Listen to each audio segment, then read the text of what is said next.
نبدأ الآن بحرف الميم واحتماليات حرف الميم وحالات حرف الميم. حرف الميم الثعباني هو الأولوية له بالكتابة، اللي راح تبدأ حركته بهذا الشكل، عبارة عن حركة بسيطة نزولا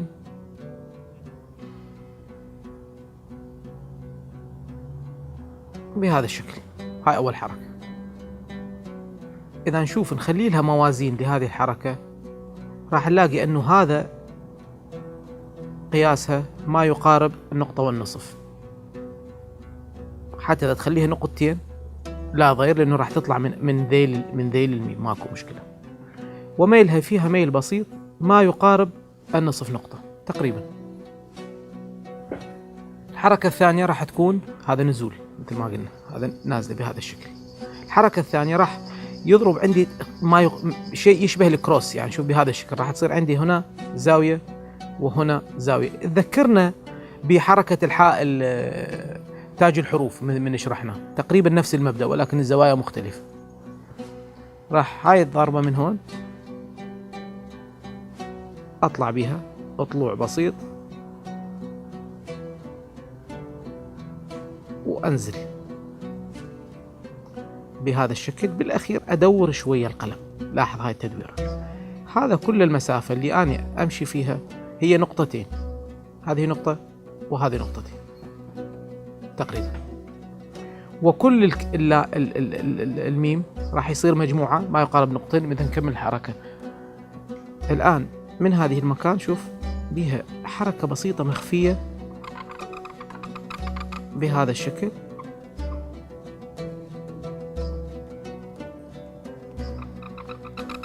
والجزء الثاني هو يشبه حركة الراء، شوف بهذا نزولا بهذا الشكل. شوف هسه إذا لاحظنا هنا هذه صارت طويلة شوي، لذلك أنا أفضل قاعدة النقطة والنصف. يعني إذا هذا هنا هذا 1 ونصف، شوف هذه النصف راح تكون بالضبط هذه طويلة، بدنا هسه نحكها ورا ما تنشف نحكها. انتبه على حركة الميم، هذا الجزء يكون مدور. هاي مهمة جدا بحرف الميم. كثير من الخطاطين يقعون بفخ الميم، بصراحة أنا أسميه هذا يكون مدور. هاي المنطقة مهمة جدا، هذه تكون أيضا مدورة ولكن أحد منها بشوية. هذه المكان من هنا لهنا فيها حركة تشبه بهذه الانسيابية، ولكن هذا الجزء من الانسيابية يكون مخفي في حالة نزول الميم، لذلك ما راح نشوفه بس يجب تحقيقه. الجزء الثاني منه راح هذا يكون رسم، وشرحنا مبدأ الرسم هو عبارة عن كتابة الحرف بغير سمك القصبة بهذا الشكل. التدوير هذا هنا على النقطة، دورت هذه النقطة وأطلع باتجاه النقطتين بهذا الشكل، وأجي أكمل. هذا الجزء كله يكون رسم، هاي المنطقة رسم، يعني لا تكتب بسماكة القصبة الكاملة. انحناء هذا راح يكون بمقدار النقطتين، ما يتجاوز النقطتين. هذا التدوير على نقطة وبعدين يطلع باتجاه النقطتين. من هنا إذا أريد أخلي مقياسي منها راح أخلي نقطتين تكون ما يقارب في نهاية الميم. طول الميم الإجمالي من هذه النقطة إلى هذه النقطة يكون 5 نقاط. يعني إذا أخلي له مسقط، أنا ما راح أخلي النقاط هنا حتى لا تشغل لنا المسافة كلها، حتى يبقى الشرح موجود. هاي 1، هاي 2، هاي 3، هاي 4، وهاي 5 نقاط تقريبا. الطول الإجمالي لحركة الميم من الرأس نيجي الفينيشنج لهذا الحرف، أنه أدور هذه المكان تبدي ترسم رسم، يعني أرسمها بطرف القلم حتى أخفي مسألة الكروس هذا اللي صار بهذا الشكل. وهذا يرسم من هنا.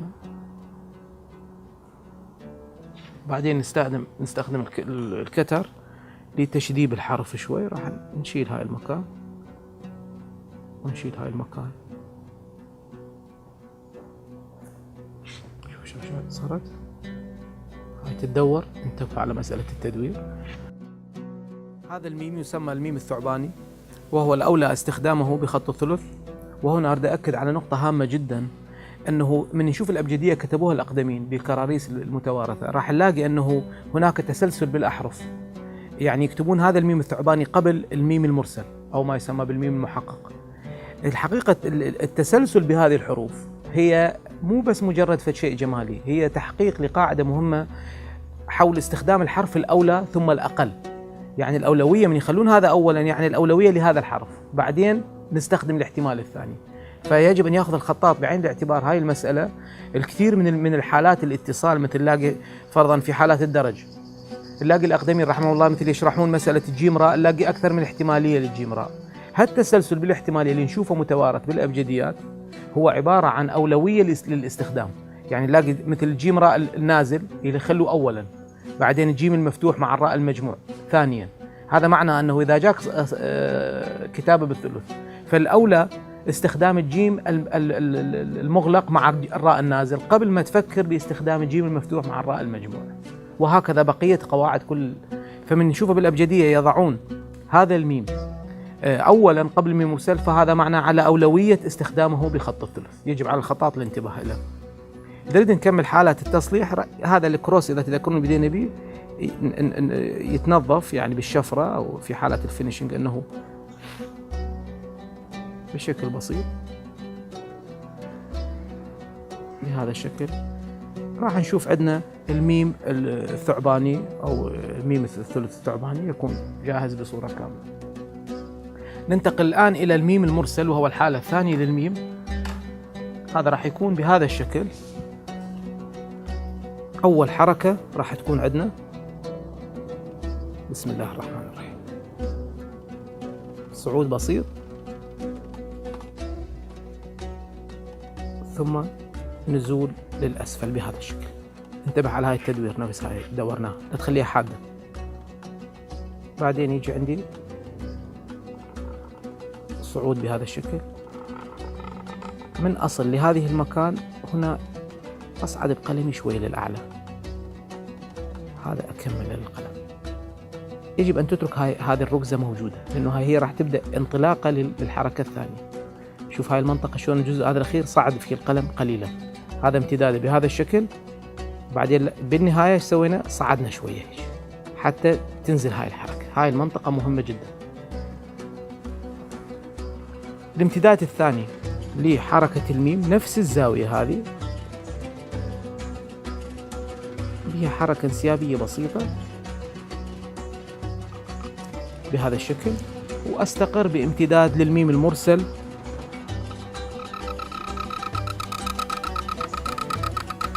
بهذا الشكل.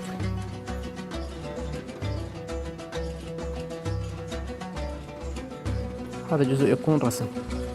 هذا حقيقة الإرسال هو يشبه إرسال حرف الراء المرسل. الطول ماله إذا نتذكر حرف الراء المرسل راح نلاقيه 6 نقاط، راح نشوف أنه 6 نقاط متحققة هنا. هاي 3 نقاط وهذه 1 2 3، هاي 6 نقاط. شوف المسافة مالت الإجمالي مالها 6 نقاط صار. هنا إذا أخلي نقطة بالضبط راح تغلق هذا المكان، راح نشوفها جاية ويا هذا المسار. هاي نقطة. هنا تأتي إذا تذكرون هذا الجزء راح يصير حرف الراء المرسل، تقريبا نفس القاعدة. هاي المنطقة أريد أشرح عليها شوية. إذا ناخذ جزء مكبر من هذه المكان، يعني هنا راح نشوف بيها انسيابية بهذا الشكل، يعني بيها ظهر شوي أول شيء وبعدين نزول. هاي المنطقة هاي ظهر فيها، يعني مو أنزل بها بهذا الشكل، هذا غلط حركة. لازم أسوي الحركة بهذا الشكل.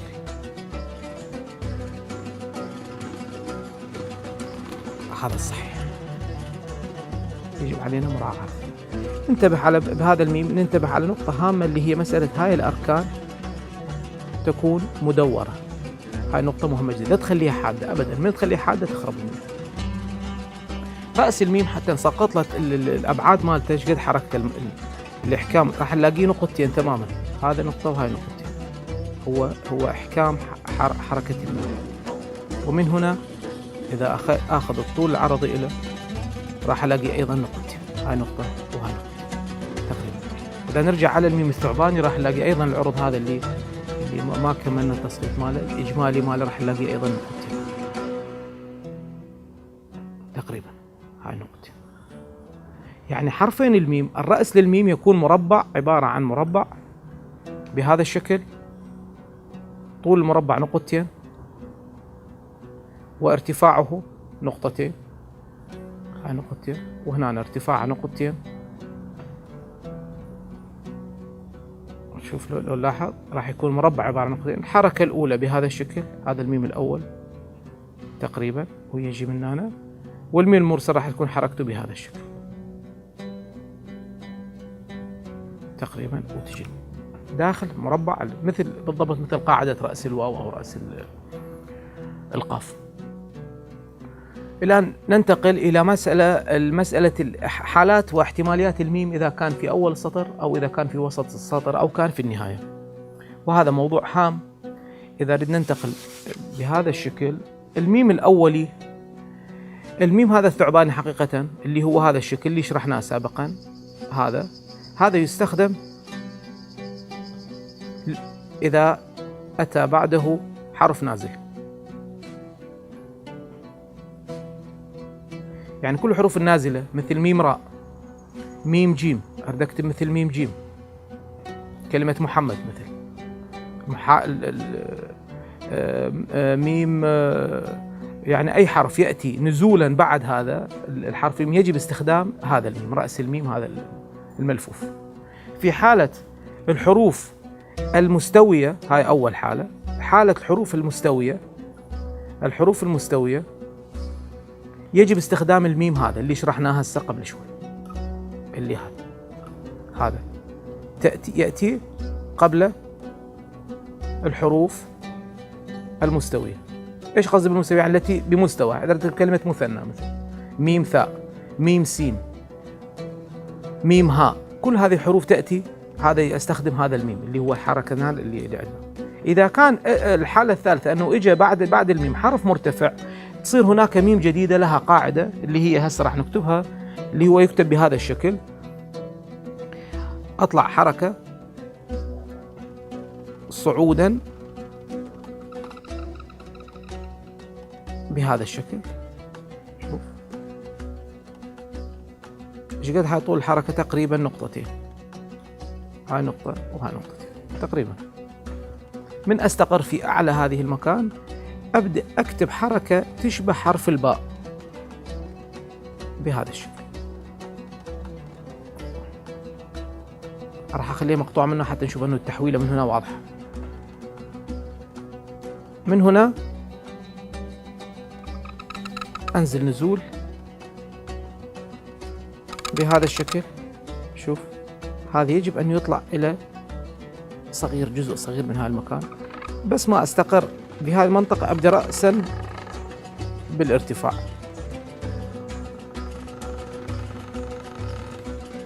هنا تستقر نقطة تماما بعد، وإذا نشوف من هون راح نشوف هذا النزول تقريبا نصف نقطة، وهذا النزول تقريبا نصف نقطة. في حالة ميم ألف، في حالة الميم مع الباء الصاعدة، في أي حرف يأتي بعد مرتفع استخدم هذا الميم ويسمى بالميم الألفي. أردحش على نقطة مهمة، الحركة الأولى هذه إذا نشوفها لها امتداد، يعني مو عبارة عن مثلث بهذا الشكل، هذا خطأ، عبارة عن جزء من دائرة كبيرة، يعني امتداده بهذا الشكل ممتد. يعني إذا هسه استمر بهذا القلم راح أشوف القلم داخل للداخل بهذا الشكل، جزء من دائرة كبيرة، يعني به رجوع بسيط ولكن وهمي، ما يشوف الخطأ، بس هو يجب أن يتحقق. الداخل ما لا أعتني أنه يصير لا يصير كبير ولا صغير، يعني ما يتحمل نقطة في داخل، نقطة صغيرة في داخل الميم. والجزء الثاني هو جزء من باء عادية. طبعا هنا يختلفون الخطاطين، أنه قسم من الممكن نكتبها صعودا، يعني أكتبها بهذا الشكل صعود وأنزل،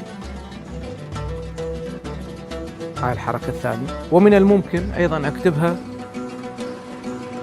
نازلة بهذا الشكل، نازلة بهذا الشكل وتكمل الميم نزولا. يعني هذا أسلوب وهذا أسلوب. أي خطاط يرتئي الأسلوب اللي يريحه بالكتابة لا ضير، ولكن مهم النتيجة النهائية، كيف الشكل النهائي والتحقيق مسألة التقوس هذا إلى الداخل. هذا الميم يستخدم في حالة البداية.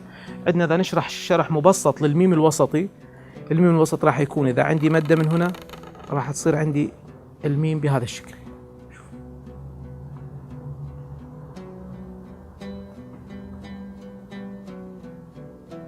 بهذا الشكل.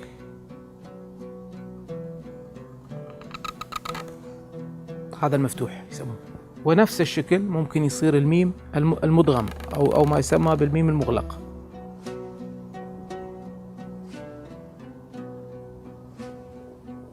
بهذا الشكل. هذا أيضا جائز استخدامه.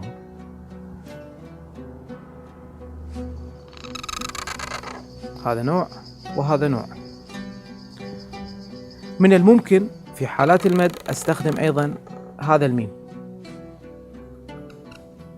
اللي هو يشبه الميم المرسل اللي كتبناه، يأتي بهذا الشكل.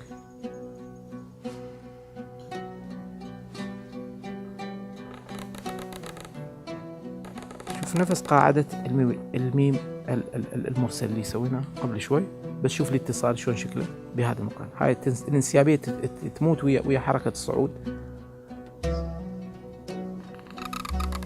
وأستخدم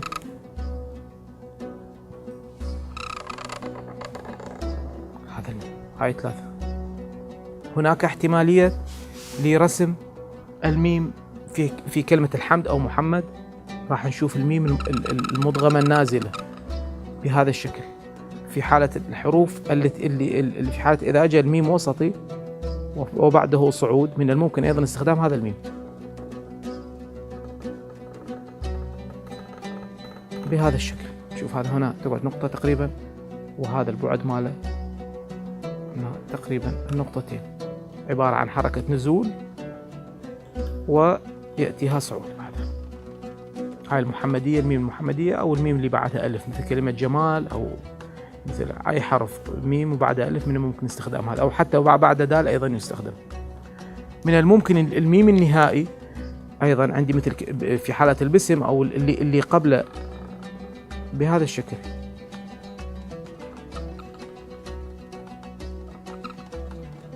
بهذا الشكل نقطة، هذه النقطة هنا تستقر، ثم نزول ويأتي يلحقه صعود،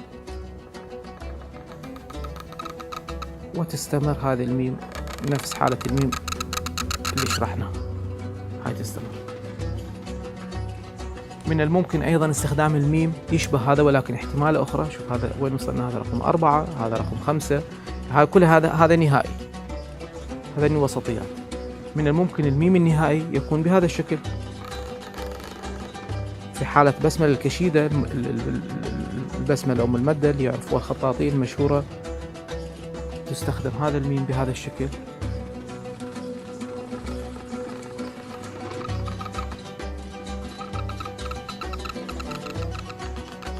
وتأتي هاي من هنا، هذا هنا الاستقرار مالها نقطتين ويبدأ النزول، هذا يستمر النزول أيضا.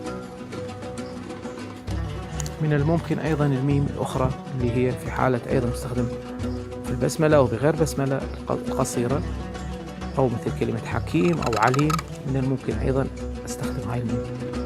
شوف هاي الزاوية أنزل بها نزولا بمقدار نقطتين مائلة،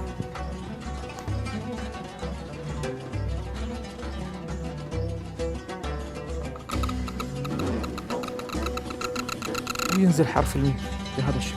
انتبه على الفراغ اللي موجود هنا، هذا مهم، يجب أن يكون فيه فراغ.